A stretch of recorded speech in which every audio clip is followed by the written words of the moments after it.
Hi, Misha here, and this is part 3 in my kind of vacation series look at the Russian sanctions as of August 20th, 2021.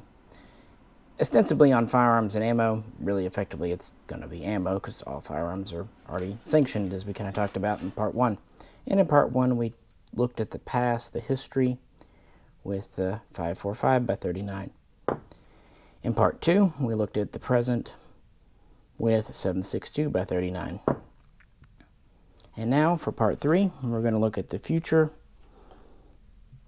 with 5.56 NATO 223.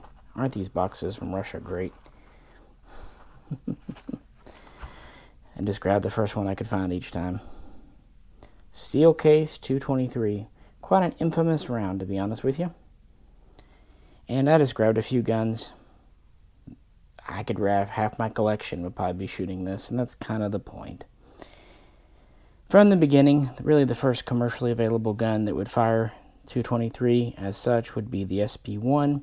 And of course today, most ARs still are chambered for it. I just brought out my GAL 5, the ASDW, because it was close to hand. But more importantly for our channel, this is kind of the year of the 223 AK. And what timing. This is my SAM 5 from last year's batch. There's a new batch coming in actually right now, so that's great. And then just for fun, I brought out an AUG, another kind of famous user, and the semi AK, the Galil Ace. Why not? The guns aren't really the point, just talking about the cartridge, the caliber. This is one we don't really have to worry about, although this sanction, this ban, will affect it in some ways, because cheap steel-cased 223 has helped keep prices down. So that is good. Because, you know, it's nice to have cheap ammo. But a lot of people don't like to shoot the steel-cased in their ARs or other guns like the AUG. This is based on a little bit of truth and a lot of bit of exaggeration. And some guns really don't run well with steel case 223. It just depends. This is neither here nor there for this video. But just having it on the market does keep the prices of even brass case reasonable. So with this disappearing from Russia, there aren't going to be many sources of steel case 223 which can allow brass case to go up. We'll see. I will say though, 223 steel works better than you might think. A lot of people say it won't work in an AUG. I think this AUG has pretty much had only steel through it, at least the majority. It works fine in most ARs, works great in AKs and the Galil. It does give a little bit more wear, but the truth is, shooting a gun with any ammo at all puts wear. So it's more of a matter of degree, not that brass doesn't give wear and steel does. It's just slightly more wear. And military guns are frankly built to take it. In fact, some military guns, like the French FAMAS, are meant to run with steel case. But anyway. And much the same thing can be said about 9x19 Parabellum Luger. Wolf 9mm is inexpensive, or at least it was, and it gave us a reasonably effective and cheap source for that. So without that, you know, one less option on the market. But whereas 545 was almost entirely dependent on Russia, and 762 by 39 is kind of half and half. 223, frankly, the Wolf, the Bear, the Tula ammo is a fraction of the overall market. A large fraction, to be sure, but a fraction. And this is actually why a lot of people are switching to 5.56 AKs this year.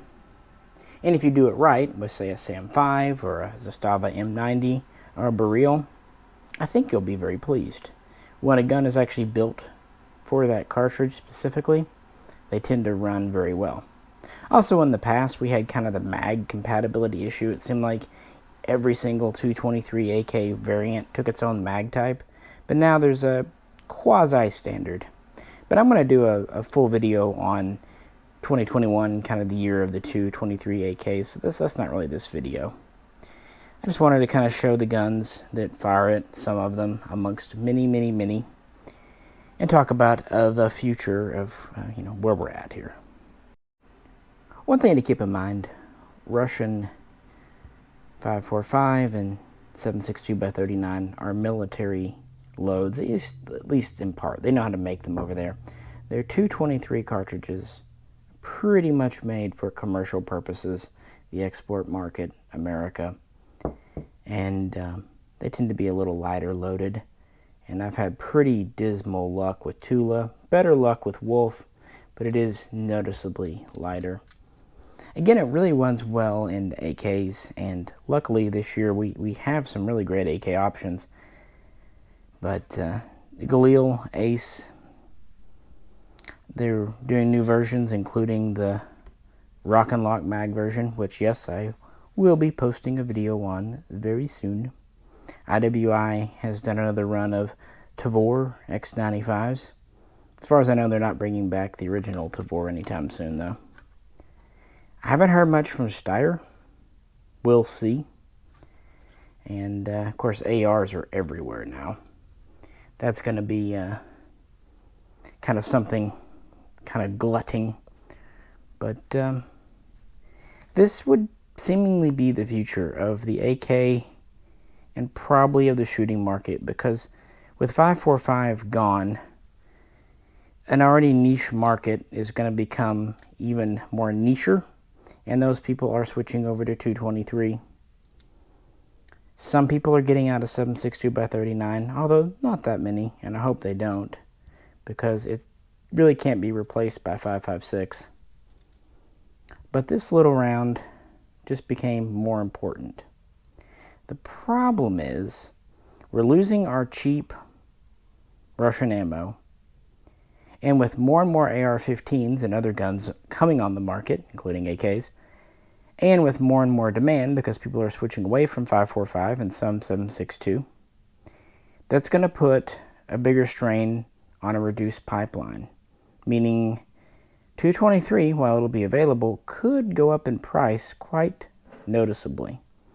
Although, again, since it is a huge market, much like I talked about in the 7.62x39 video, they can go with lower margins and still keep it reasonably low. Interesting kind of food for thought, I'd say. I don't know. It's just kind of looks like it's going to end up being... basically, it won the war. Let's be honest. There was kind of a... I don't know if even the 223 crowd knew there was a war on, but the 545 crowd were trying to kind of push the relevancy of the round. But yeah, and this is what we've been saying for years and years. It's not so much that 5.56 is better than 5.45. It's just that it's so much more universally supported in America and with NATO allies. And there are so many options done. Plus, how many manufacturers make 223 5.56 here in America? It was always going to win just because it's America's round. It's from here and continues to be so. And you even have plenty of hunting guns like the Ruger Mini 14, several bolt actions, chambered for it. So, and some of the loads, the competition loads, are amazing as far as accuracy goes. So that does seem to be the future, and with that in mind, the Russian ammo ban will have noticeable but not detrimental, or at least devastating, I should say, effects on it. And going forward, I think this will already give the burgeoning 223 AK market yet more legs. And we have really great options. It's not like we're having to settle for substandard or parts kits builds from a mix of new and used parts. I mean, most 223 guns you find are brand new production type things with warranties and all that good jazz.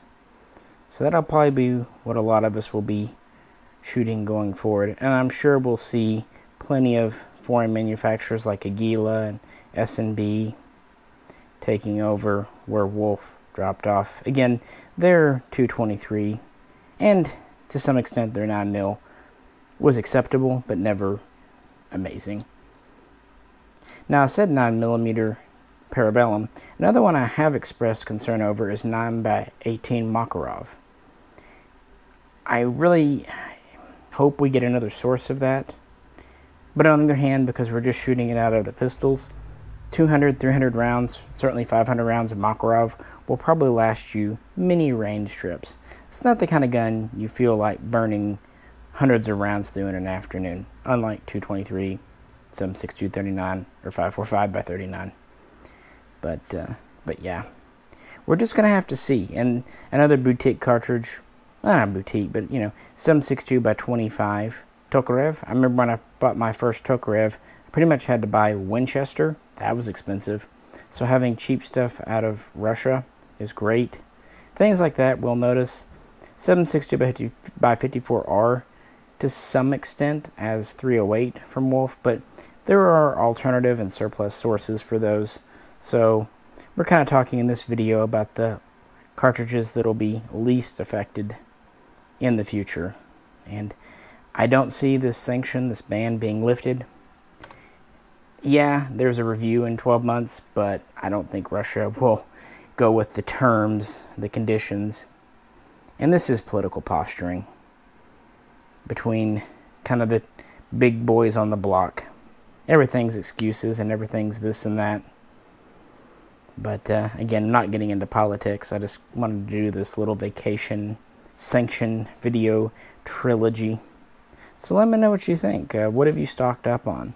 What are you doing? What are your thoughts? Because this is all just kind of an opinion piece. I'm still going to go shooting. I'm not worried about it. I mean, that's what ammo's for. I'll be a little more reserved. Instead of shooting maybe 200 or 300 rounds in a day, I might try to, make that 100, 150. But I'm not going to stop doing something that I very much enjoy, especially with fall coming on. So that's kind of what I encourage everyone to do. Don't give up on it. Just be mindful. In my opinion, that's all. It's hot outside, and again, we're busy working on new, fresh videos, so probably drop those around Labor Day, give or take. Hope everyone is doing well. If you'd like to help support the channel going forward, please check out the link to the Patreon. And as always, if you could, please like, share, subscribe, and check out some of our older videos to kind of kill the time until we get back. With that, I greatly appreciate it. Best wishes. This is Misha. Catch you very soon with fresh content next time.